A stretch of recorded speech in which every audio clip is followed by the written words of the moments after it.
returning to dock. Positioning. Stand by.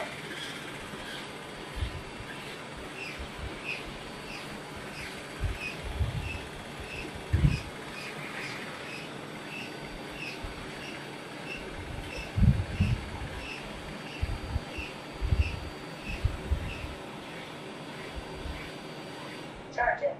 What's up mga kahigang? Imagine nyo to. Pagka-uwi mo, pagod na pagod ka, tapos maglilinis ka pa ng bahay. Dodoblehin pa yung linis mo pag may alaga kang aso o pusa. Instead na magre-relax ka na nga lang, magwawalis at magmamap ka pa. Pero sa i-unbox natin ngayon, pwede na nating kalimutan kung paano maglinis. Hindi na tayo hawak ng map o walis dito sa Roborock S7 Robot Vacuum. Di ba nauuso na yung AI or Artificial Intelligence ngayon? Kaya mas maganda i-take advantage natin to, lalo na sa paglilinis. Out of the box, meron na tong charging dock, water tank, mop cloth, mop mount, power cable, at manual. Bale, ganito yung itsura niya pag nakalagay na yung accessories niya. Yung build niya is hard plastic, medyo may kabigatan din. Ganda ng build, oh. Combination ng glossy tsaka matte. Yung design niya mukha siyang droid. Kung familiar kayo doon, yung mga robot sa Star Wars. Pero hindi na nakakapagtaka kasi robot naman talaga tong Roborock S7. So parang may touch ng sci-fi yung bahay nyo pag nag-invest kayo ng ganito. Tapos pag inangat natin tong hood, dito natin makikita yung trash bin. Kung ano yung binacuum nitong Roborock S7, dito natin makikita sa trash bin. Napakadaling linisin ito pero once a week nyo lang gagawin nyo kasi matagal naman tumapuno. Tapos dito sa likod, dito nyo makikita yung 300 ml na water tank. Yan, tanggalin natin para makita sa camera. Yun. Okay. Tapos check naman natin yung ilalim. Dito sa ilalim, makikita natin yung mop mount. Yan, ito yung mop nya. Madali lang din tanggalin. Press mo lang yung button sa gilid. Boom! You know? Okay, balik ulit natin.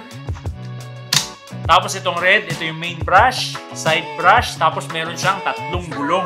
Itong gulong na nasa harap, ito yung nagde-detect kung anong surface yung dinadaanan niya. Yung isa kasing astig na feature dito, pag na-detect niyang carpet yung dinadaanan niya, automatically inaangat niya yung map niya. Tapos napapalibutan siya ng mga sensors, ayan. Tapos meron pa dito sa gilid, magkabilaan, tapos meron pa dito sa harap para mas accurate yung navigation niya. Pero itong bilog na nakikita niyo dito, ito yung pinaka-high-tech na feature nitong Roborock S7. Ito yung tinatawag na LiDAR or Laser Imaging Detection and Ranging. Kadalasan ginagamit ito sa military or mga scientist para sa mga research nila. Napaka-sophisticated na technology pero nasa harap na natin. Kung gagamit kayo ng infrared camera, makikita nyo ito na nagre-release ng mga lasers 360 para madetect nyo yung mga obstacles o pader sa paligid niya. Kaya madali niyang naiiwasan yung mga nakaharang sa paligid niya. Pero itong LiDAR sensor ng Roborock S7, hindi lang nilagay yan para sa obstacle detection. Kasi kaya niyang gumawa ng map ng buong bahay nyo in 2D or 3D. Hindi lang basta doon nagtatapos kasi from time to time, pinag-aaralan niya kung paano niya malilinis yung buong bahay in the best possible way. Kaya ang ganda ng implementation ng AI dito sa Roborock S7. Kaya kung mapapansin nyo, habang tumatagal, nag-iiba yung cleaning pattern niya, tapos mas bumibilis yung paglilinis niya. Dati nung first time ko ito gamitin, umabot ng 45 minutes yung cleaning time. Pero ngayon, nasa 20 minutes na lang. Yung cleaning time, depende yun sa size ng bahay nyo at yung cleaning experience nitong Roborock S7. Kumbaga habang tumatagal sa inyo to, mas gumaganda yung performance niya. Napaka-efficient ang feature nito kasi kaya niya mag-save ng up to 4 maps. For example, nilagay niyo yung Roborock S7 sa second floor ng bahay nyo. Automatically, madedetect yun ng LiDAR niya at iloload yung map para doon. Sobrang efficient itong Roborock S7 kasi kaya niya mag-map at vacuum at the same time. Kung titingnan nyo, napakasimple lang ng map nito pero nagbabibrate yan ng 3,000 times per minute para i-scrub yung sahig nyo.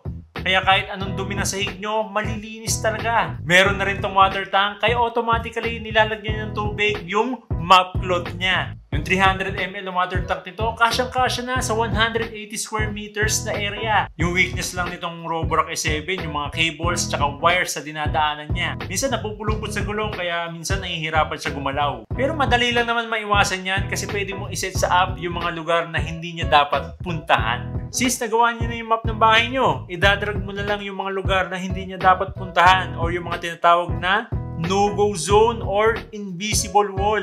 Bukod sa pag-set ng no-go zone or invisible wall, pwede ka din mag-set ng schedule kung kailan mo gusto maglinis tong Roborock S7. Pwede mo din iset kung vacuum only or map only. Pwede mo din palitan yung cleaning level. Pero based sa experience ko, kahit yung balance lang ay okay na. Pwede nyo din kontrolin mismo sa app kung ayaw nyo ng automated. Kung ayaw nyo naman magpipipindot sa app, compatible naman to sa mga voice assistant katulad ng Google Home, Google Assistant, Amazon Alexa at Siri. Pagdating naman sa maintenance, bali-baliktad na yung mangyayari dito mga kahigang. Kasi ito na yung lilinisin natin instead na yung bahay natin. Well, gagawin lang naman natin yun once a week.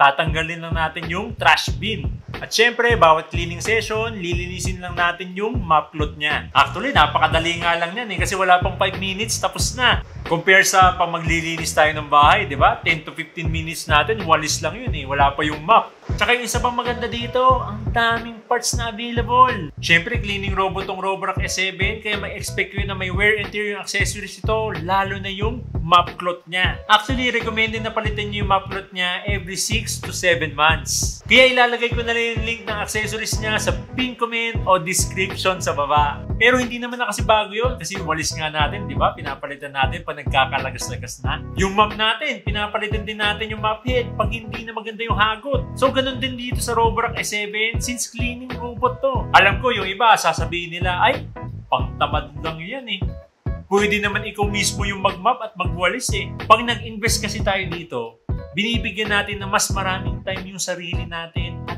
yung pamilya natin. Imagine nyo yun, instead na nagpapahinga ka, nagwawalis ka pa. Dapat family bonding nyo, kaso nagmamap ka pa. Alam nyo yun, pagod ka na sa labas, tapos pag uwi mo ng bahay, mas papaguri mo pa yung sarili mo. Kaya i-take advantage natin yung artificial intelligence. Hindi na tayo mapapagod maglinis at mas marami pa tayong time sa sarili natin at sa pamilya natin for only 24,500 pesos. Kaya kayo mga kahigang, anong masasabi nyo dito sa Roborock S7? Comment down below.